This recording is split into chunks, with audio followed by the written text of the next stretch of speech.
छावा अभी भी जंगल में घूम रहा है। ये कहानी है एक ऐसे हिंदू राजा की जो वीरता और साहस का दूसरा नाम है, जिसको शस्त्र और शास्त्र दोनों में महारत हासिल थी, जिसने 9 सालों तक सैकड़ों लड़ाइयाँ लड़ी पर किसी लड़ाई में हार का मुख नहीं देखा। ये कहानी है एक ऐसे फौलादी जिगर वाले हिंदू राजा की जिसने औरंगजेब को इतनी बार हराया कि औरंगजेब को जीत क्या होती है ये भी याद न रहा, जिसने औरंगजेब का सुख चैन उठना बैठना तक मुश्किल कर दिया। लेकिन जब वो औरंगजेब की पकड़ में आया तो औरंगजेब ने उस वीर को ऐसी दर्दनाक मौत दी कि यमराज भी कांप उठे। ये कहानी है छत्रपति शिवाजी महाराज के छावा छत्रपति संभाजी राजे भोसले की। आज हम जिस भारत को जानते हैं उसे एक पहचान देने में छत्रपति शिवाजी महाराज के साथ साथ छत्रपति संभाजी महाराज का भी एक अमूल्य योगदान है। संभाजी राजे भोसले जो छत्रपति शिवाजी महाराज के बड़े बेटे थे और मराठा साम्राज्य के दूसरे छत्रपति, जिनका जन्म 1657 में पुरंदर के किले में हुआ था। संभाजी जब बस 2 साल के थे तब उनकी माता सईबाई की मृत्यु हो गई और उनके पिता कोई आम पिता नहीं बल्कि एक राजा थे। इसलिए संभाजी का पालन पोषण उनकी दादी जीजाबाई ने किया। एक योद्धा कोई भी लड़ाई सिर्फ शक्ति से ही नहीं बल्कि बुद्धि से भी जीतता है, ये बात उनको बचपन से ही सिखाई गई। संभाजी सिर्फ 13 साल की उम्र तक संस्कृत के साथ साथ 13 भाषाएं सीख चुके थे। साथ ही संभाजी महाराज को घुड़सवारी, तलवारबाजी और तीरंदाजी जैसी कई शस्त्र विद्या में महारत हासिल थी। आपने देखा होगा जो भी शास्त्र में अच्छा होता है उसको शस्त्र चलाना नहीं आता, और जिसे शस्त्र चलाना आता है फिर उसको शास्त्र में रुचि नहीं रहती। लेकिन छत्रपति संभाजी महाराज शस्त्र और शास्त्र का ऐसा समावेश जिसने उन्हें महान योद्धा बना दिया। संभाजी जब 9 साल के थे तब औरंगजेब ने छत्रपति शिवाजी महाराज की तरफ दोस्ती का हाथ बढ़ाया और छत्रपति शिवाजी और उनके बेटे संभाजी को आगरा बुलाया। ये औरंगजेब की चाल थी छत्रपति शिवाजी को पकड़ने की। और जब छत्रपति शिवाजी और संभाजी आगरा गए तो औरंगजेब ने दरबार में उनकी बेइज्जती की और फिर दोनों को कैद में डाल दिया। ऐसे में कोई और बच्चा होता तो डर जाता, अपनी जान को सबसे ऊपर समझता। लेकिन छत्रपति संभाजी साहसी थे जिन्हें हार मानना कभी आता ही नहीं था, और जिनके इरादे मजबूत होते हैं उनको कोई दीवारें कैद नहीं कर सकती। इसलिए सिर्फ 9 साल का बच्चा और उनके पिता औरंगजेब की कैद और लाखों सैनिकों की नाक के नीचे से बाहर निकलने में कामयाब हो गए। छत्रपति संभाजी 10 साल के थे तब उनके पिता ने उन्हें आमेर के राजा के पास भेज दिया ताकि वो वहाँ शासन कैसे करते हैं ये सीख सकें। छत्रपति संभाजी महाराज ने 10 साल की उम्र से ही दूसरे राजाओं को अपने साथ जोड़ना शुरू कर दिया था। छत्रपति शिवाजी महाराज मुगलों से लड़ाई में व्यस्त रहते थे, इसलिए 19 साल की उम्र से ही संभाजी महाराज ने रायगढ़ के किले की आर्थिक और प्रशासनिक निर्णय लेने के साथ साथ किले को संभालने की जिम्मेदारी भी अपने कंधों पर उठा ली थी। छत्रपति संभाजी महाराज जब 23 साल के हुए तो 1680 में उनके पिता छत्रपति शिवाजी महाराज की मृत्यु हो गई। इसके बाद 1681 में संभाजी का राज्य अभिषेक किया गया और वे मराठा साम्राज्य के दूसरे छत्रपति बने। छत्रपति संभाजी महाराज की।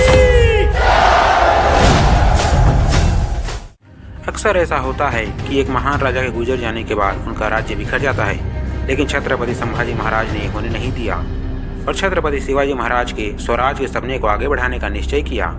संभाजी महाराज ये अच्छी तरह से जानते थे कि स्वराज लाना है तो हमें शारीरिक और मानसिक रूप के साथ साथ आर्थिक रूप से भी मजबूत होना पड़ेगा। महाराष्ट्र के औरंगाबाद में औरंगजेब का बहुत बड़ा किला था जिसमें बहुत सारा धन मौजूद था। छत्रपति संभाजी महाराज ने सोचा कि अगर हम इस किले को जीत गए तो हमारी आर्थिक स्थिति में काफ़ी बढ़ोतरी होगी, और इसी सोच के साथ छत्रपति संभाजी महाराज ने औरंगाबाद के किले पर हमला कर उसे जीत लिया और वहाँ के खजाने को अपने साथ ले आए। औरंगाबाद की इतनी बड़ी हार और लूट ने औरंगजेब को बहुत हैरान कर दिया कि मात्र 23 साल का लड़का ऐसे कैसे कर सकता है। इसके बाद औरंगजेब ने अपने सेना प्रमुख हुसैन अली खान को सेना के साथ छत्रपति संभाजी महाराज पे हमला करने के लिए भेजा और कहा कि जाओ संभाजी को खत्म करके आओ। हुसैन अली खान ने पूरे विश्वास से कहा कि 2 दिन में खत्म करके आ जाऊंगा। लेकिन जब वो वहाँ गए तो उन्होंने मराठाओं के साथ 1 साल तक लड़ाई लड़ी लेकिन उनसे जीत नहीं पाए। इसके बाद भी औरंगजेब ने कई बार हमले करवाए लेकिन एक भी लड़ाई नहीं जीत सके। औरंगजेब ने गोवा में पुर्तगालियों के साथ हाथ मिलाया ताकि वो संभाजी महाराज को हरा सकें। लेकिन जब छत्रपति संभाजी को ये बात पता चली तो संभाजी महाराज गोवा चले गए और पुर्तगालियों पर हमला कर उन्हें भी हरा दिया। छत्रपति संभाजी महाराज ने मुगलों को इतना परेशान किया कि उनका ध्यान उत्तर भारत से हटकर दक्षिण भारत में रुक गया। औरंगजेब दक्षिण में ही आ गया। औरंगजेब की 8 लाख की सेना थी जबकि संभाजी महाराज की मात्र 20,000 की सेना। लेकिन छत्रपति संभाजी महाराज बहादुर इतने कि 9 सालों में 120 लड़ाइयाँ लड़ी लेकिन एक भी नहीं हारे। हमें हराने वाली हर कोशिश को मारेंगे, हर षड्यंत्र को तोड़ेंगे। छत्रपति शिवाजी महाराज का सपना पूरा करके ही छोड़ेंगे। जय भवानी, नमो पार्वती पतये।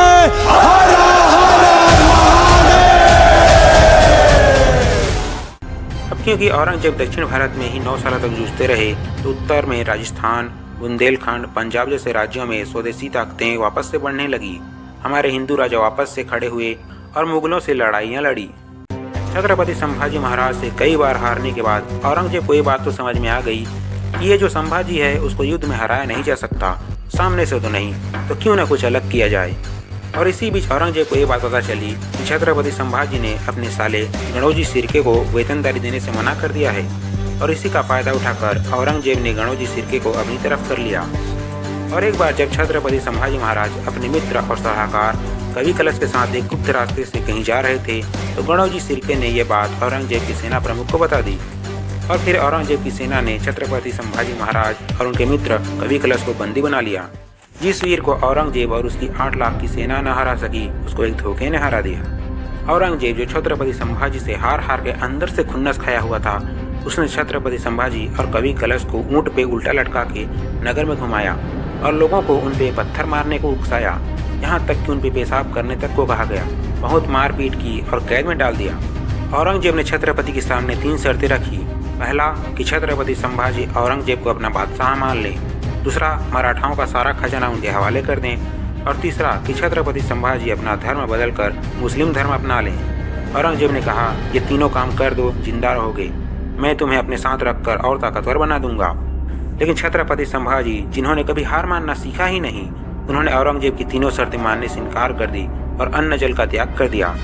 इसके बाद औरंगजेब ने छत्रपति को लगातार 40 दिनों तक तड़पाया, उनके नाखून उखाड़ दिए, उनकी आंखों में मिर्ची डाले गए, लोहे के सलिए को गर्म करके उनकी आंखों में डालकर उनकी आंखें फोड़ दी, छत्रपति के बाल उखाड़े गए, उनकी जुबान काट दी और हर दिन 3 शर्तें कही कि मान लो तुम्हारी जान बख्श देंगे। लेकिन छत्रपति संभाजी महाराज माने नहीं। औरंगजेब ने उनकी उंगलियां काटनी शुरू कर दी, उनके हाथ काट दिए और धीरे धीरे उनके खाल को उतारने लगे। तड़पाने का यह काम लगातार 40 दिनों तक चला, लेकिन इसके बाद भी छत्रपति संभाजी झुके नहीं। औरंगजेब ने छत्रपति के शरीर को तो तोड़ दिया था, लेकिन उनके जज्बे को नहीं तोड़ पाया और अंत में औरंगजेब ने हार मानकर कहा कि इनके टुकड़े टुकड़े करके नदी में फेंक दो। और इस तरह भारत की इस वीर की 1809 मृत्यु हो गई। तो ये थी कहानी छत्रपति शिवाजी महाराज के छावा छत्रपति संभाजी महाराज की। आपको यह वीडियो कैसी लगी कमेंट में बताएं। हम मिलते हैं अगली वीडियो में। जय भवानी, नमो पार्वती पतये हर